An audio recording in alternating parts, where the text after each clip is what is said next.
बिस्मिल्लाहिर्रहमानिर्रहीम। अस्सलाम वालेकुम दोस्तों, ये है प्रोक्योरमेंट प्रोफेशन। आज का टॉपिक शुरू करने से पहले अगर मैं आपसे कहूं कि आप एक मिनट के लिए अपनी आंखें बंद करके सोचें कि आप एक ऐसी कंपनी में बैठे हैं जहां पर प्रोक्योरमेंट की जॉब करने के लिए आपकी शदीद ख्वाहिश थी और आपको इंटरव्यू के लिए बुला लिया गया, और जो पहला क्वेश्चन इंटरव्यूअर आपसे पूछ रहा है वो ये है कि प्रोक्योरमेंट और परचेज में क्या डिफरेंस है। तो मेरा ख्याल है कि कोई 80-90% लोग जो हैं वो ऑलमोस्ट गड़बड़ा जाएंगे और उनको ये समझ नहीं आएगा कि परचेज और प्रोक्योरमेंट में क्या डिफरेंस है, क्योंकि दोनों का मकसद कुछ खरीदना ही होता है। तो दोस्तों, अगर आप इसका जवाब दे देते हैं तो अच्छी बात है, अदरवाइज आप ऑलमोस्ट अपना 50% कॉन्फिडेंस जो है वो लूज कर चुके होंगे, और जो रिमेनिंग क्वेश्चन इंटरव्यू के लिए होंगे उनमें भी आप अपना कॉन्फिडेंस वैसा स्ट्रॉन्ग नहीं रख सकेंगे जैसा कि आप इंटरव्यू देने से पहले समझ रहे थे। तो इस तरह से इंटरव्यू फ्लॉप हो जाएगा, जॉब मिलने की उम्मीद ख़त्म हो जाएगी और आप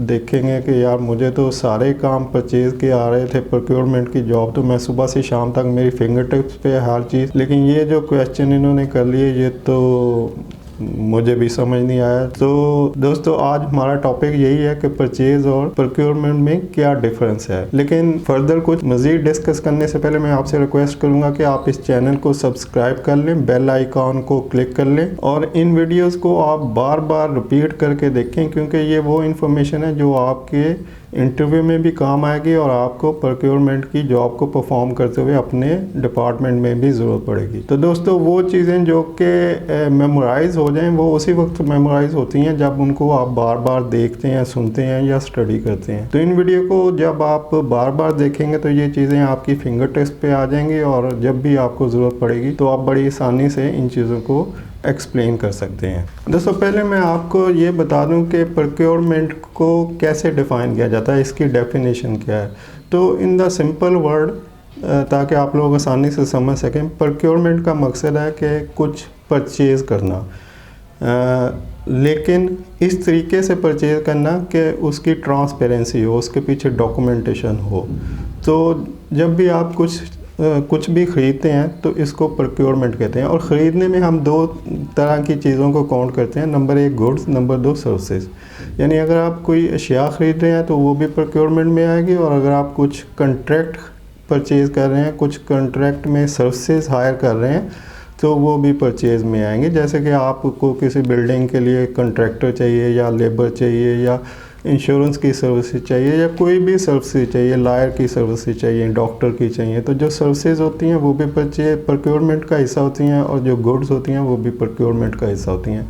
अगर आप गूगल करेंगे तो आपको बहुत सारी डेफिनेशन मिल जाएंगी जो कि कॉम्प्लिकेटेड भी होंगी, सिंपल भी होगी, लेकिन आसान ज़बान में हम इसको ये कह सकते हैं कि गुड्स एंड सर्विसेज को ख़रीदने का नाम प्रोक्योरमेंट है। लेकिन इस प्रोक्योरमेंट में ट्रांसपेरेंसी और एक प्रोसीजर होना चाहिए जो कि प्रोक्योरमेंट का प्रोसीजर है। तो अगर आप उसको फॉलो करते हैं तो आप एक प्रोक्योरमेंट के फंक्शन को मुकम्मल कर रहे हैं।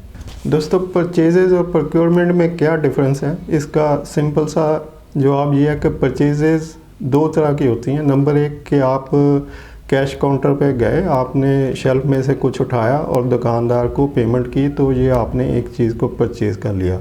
एक तो हम इसको इस तरह से डिफ़ाइन कर सकते हैं। दूसरा, हम इसको इस तरह से डिफ़ाइन कर सकते हैं कि परचेज जो है ये प्रोक्योरमेंट का एक छोटा सा पोर्शन है। यानी प्रोक्योरमेंट डिपार्टमेंट में जब किसी चीज़ को ख़रीदने के लिए परचेज़ ऑर्डर इशू किया जाता है तो वो जो पोर्शन है परचेजिंग का उसको परचेज़ कहते हैं। तो हम परचेज़ को दोनों तरीक़ों से डिफ़ाइन कर सकते हैं कि अगर हम कोई भी गुड सर्विसेज लेते हैं तो वो परचेज़ है, और दूसरा तरीका ये है कि परचेज़ प्रोक्योरमेंट का वो हिस्सा है जहाँ पे कि हम परचेज़ ऑर्डर इशू कर रहे होते हैं। ये दोनों परचेज़ कहलाएंगे। अब हम कहते हैं कि प्रोक्योरमेंट क्या है। तो दोस्तों, प्रोक्योरमेंट एक प्रोसेस है, एक प्रोसेस का नाम है जिसमें डॉक्यूमेंटेशन की जाती है, जिसमें वेंडर सोर्सिंग की जाती है, जिसमें परचेज़ ऑर्डर इशू होता है, फिर नेगोशिएशन होती है परचेज़ ऑर्डर से पहले, प्राइसेस कलेक्ट की जाती हैं, कोटेशंस का हल की जाती हैं, कंपैरेटिव स्टेटमेंट बनाई जाती है। तो दोस्तों, प्रोक्योरमेंट एक प्रोसेस का नाम है। प्रोक्योरमेंट में डॉक्यूमेंटेशन होती है, प्रोक्योरमेंट में ट्रांसपेरेंसी होती है, प्रोक्योरमेंट में परचेज़र से नहीं पूछा जाता कि आपने कौन सी चीज़ किस रेट पे की परचेज़ ख़रीदी है। प्रोक्योरमेंट में एक डॉक्यूमेंटेशन का पूरा पैक होता है जो कि ख़ुद बोलता है कि इस चीज़ को किस तरह से ख़रीदा गया है।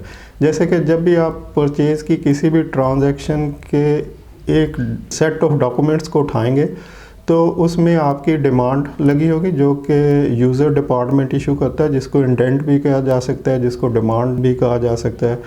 तो उस डिमांड के अगेंस्ट परचेज़र कोटेशंस कॉल करता है, जो भी उसके रजिस्टर्ड वेंडर हो या समटाइम नाम भी रजिस्टर्ड हो, तो जो कोटेशंस कॉल की जाती हैं उनके लेटर लगे होते हैं। फिर उसकी कंपैरेटिव स्टेटमेंट बनती है कि किस वेंडर के क्या रेट हैं, और उस कंपैरेटिव स्टेटमेंट से पता चलता है लोगों के रेट्स क्या थे और किसको ऑर्डर गया है। फिर परचेज ऑर्डर इशू होता है, गुड्स रिसीट का नोट लगा होता है जिसको GRN कहा जाता है, पेमेंट प्रोसेस होती है, फिर चेक की कॉपी लगी होती है। तो इस तरह से एक पूरे प्रोसेस को जब फॉलो करते हुए किसी चीज़ को ख़रीदा जाता है तो इसको हम प्रोक्योरमेंट कहेंगे।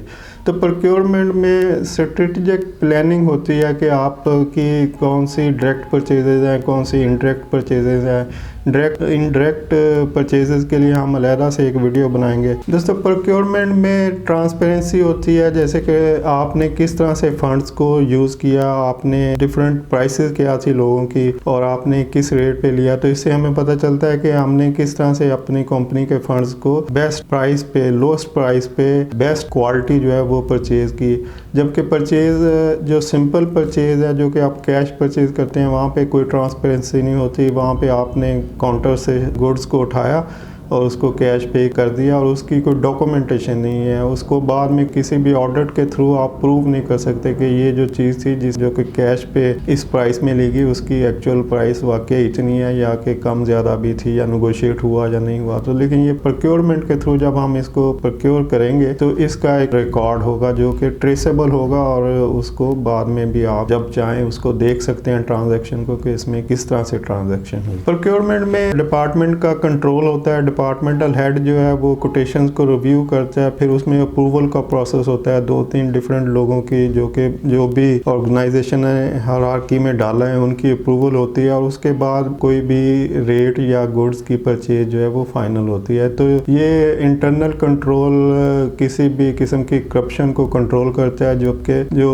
सिंपल परचेज होती है जो आप कैश पे काउंटर से करते हैं उसमें इस तरह की चीज़ें इन्वॉल्व नहीं हो। तो प्रोक्योरमेंट जो थ्रू प्रॉपर चैनल जो डॉक्यूमेंटेशन के थ्रू हो, वो एक बकायदा प्रोसीजर से गुजर के परचेज होती है। दोस्तों, प्रोक्योरमेंट में कंपटीशन होता है, परचेजेस में कंपटीशन नहीं होता। और परचेजेस में आप एक ही शॉप पे गए या 1-2 शॉप से आपने रेट चेक किया और जो भी आपने परचेज किया वो आपको ही पता है और आपने कैश पे किया और चीज़ों को ले आए। लेकिन प्रोक्योरमेंट में एक प्रोसेस होता है, तो प्रोक्योरमेंट में कंपटीशन होता है। जब भी आप कोटेशंस कॉल करते हैं तो आपको डिफरेंट रेट मिल जाते हैं। तो इस तरह से वेंडर के दरमियान जो हेल्दी कंपटीशन होता है उसे आप एक बेहतर प्राइस, जो लोएस्ट पॉसिबल प्राइस किसी अच्छी क्वालिटी के लिए ले सकते हैं, वो ले सकते हैं। प्रोक्योरमेंट में वेंडर रिलेशनशिप इन्वॉल्व होती है जो कि सिंपल परचेज में नहीं होती। सिंपल परचेज आप किसी भी जगह से जो कि आपके नियरेस्ट है, आप पॉसिबल है नियरेस्ट, वो आप ले सकते हैं। लेकिन प्रोक्योरमेंट में आपके ऑथोराइज वेंडर होते हैं, फिर वेंडर से रिलेशनशिप होती है, क्योंकि जितनी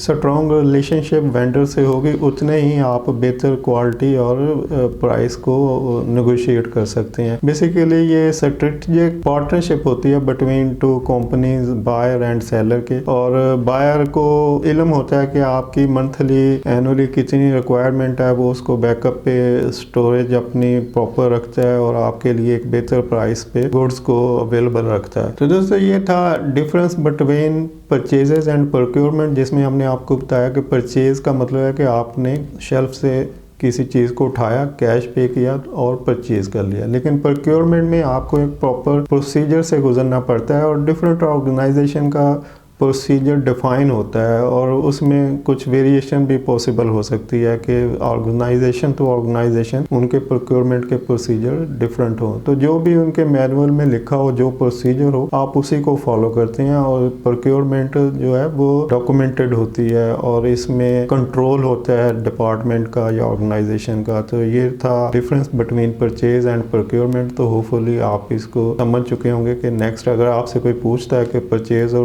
प्रोक्योरमेंट क्यों डिफरेंट है एक दूसरे से या क्या डिफरेंस है इनमें, तो आप इजीली इसको डिफाइन कर सकते हैं। तो इंशाल्लाह नेक्स्ट वीडियो में हम आपको बताएंगे कि प्रोक्योरमेंट कब कैसे और कहाँ से स्टार्ट हुई और इसको डिटेल से डिस्कस करेंगे। Till then take care and अल्लाह हाफिज़।